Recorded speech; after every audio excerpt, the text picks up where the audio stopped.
এ কেমন বৈষম্য ভাই? দেবের কাছে একজন ছেলে ফ্যান এবং একজন মেয়ে ফ্যান গেছিল তাকে জড়িয়ে ধরে ছবি তোলার জন্য, কিন্তু দেবের বডিগার্ড সেই ছেলে ফ্যানটাকে ফুটবলের মতো তুলে ছুঁড়ে ফেলে দিয়েছে। মনে হয় যেন এটা কোনো ছেলে ছিল না, বরং বাস্কেটবল কিংবা ফুটবল ছিল। তুললো আর ছুঁড়ে ফেলে দিল।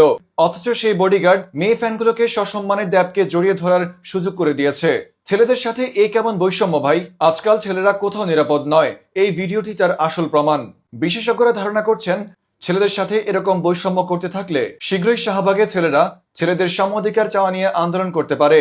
এদিকে দেবের বডিগার্ডের এই ন্যাক্কারজনক কর্মকাণ্ডের তীব্র নিন্দা এবং প্রতিবাদ জানিয়েছেন দেশের নামকরা নিউজ প্রেজেন্টার নিউজ ভাইয়া। এ নিয়ে বিস্তারিত দেখুন রিপোর্টার শারজিদ হাসনাত নাহিদের রিপোর্টে। এতদিন যাবৎ শুনে এসেছেন মেয়েরা নাকি কোথাও নিরাপদ নয়।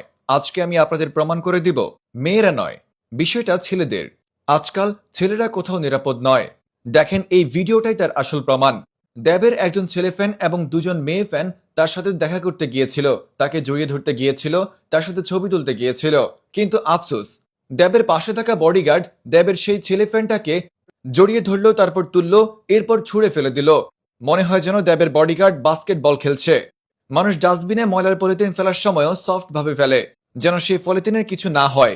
কিন্তু দেবের বডিগার্ড ওই ছেলেটাকে এমন ভাবে ফেললো যেন সে ছেলে নয়, বরং বাস্কেটবল কিংবা ফুটবল। মায়ানায় দয়ানায় ছুঁড়ে ফেলে দিল। অথচ অপরদিকে দেখেন, সেই বডিগার্ডটাই যখন দেবের কিছু মেয়ে ফ্যান এসেছিল দেবের সাথে দেখা করতে, ছবি তুলতে, তখন তাদেরকে কিছু না বলে উল্টো দেবকে জড়িয়ে ধরার সুযোগ করে দেয়। এটা নির্ঘাত বৈষম্য, অনেক বড় বৈষম্য, যে বৈষম্যের উপর কোনো বৈষম্য হতেই পারে না। ছেলেদের সাথেই কেন এই বৈষম্য? বারবার ছেলেদের সাথেই কেন? দিন দিন ছেলেদের প্রতি বৈষম্যের মাত্রা বেড়েই চলছে। ছেলে ফ্যানের প্রতি দেবের বডিগার্ডের এই ন্যাক্কারজনক ঘটনায় দেশসেরা নিউজ প্রেজেন্টার নিউজ ভাইয়া তীব্র নিন্দা এবং প্রতিবাদ জানিয়েছেন। শুধু নিউজ ভাইয়া কেন প্রতিবাদ জানাবে? দেশের সচেতন সকল ছেলেদের উচিত দেবের বডিগার্ডের এই ন্যাক্কারজনক ঘটনার তীব্র নিন্দা এবং প্রতিবাদ জানানোর। এভাবে চলতে থাকলে কদিন পরে ছেলেদের কোনো অধিকারে থাকবে না। একসময় নারীরা চাইতো নারীদের সম অধিকার, কিন্তু এভাবে চলতে থাকলে কদিন পরে শাহবাগে ছেলেরা গিয়ে আন্দোলন করবে ছেলেদের সম অধিকারের জন্য। না ভাই, এটা কোনোভাবেই আমি মানতে পারি না। দেবের বডিগার্ডের বিরুদ্ধে আপনি যদি কিছু বলতে চান তাহলে অবশ্যই কমেন্ট বক্সে বলে যান। তবে ভাই, দুইটা পায়ে ধরে গালাগালি করবেন না। Reporter Hasnat Sharjid Nahid from news ভাইয়া।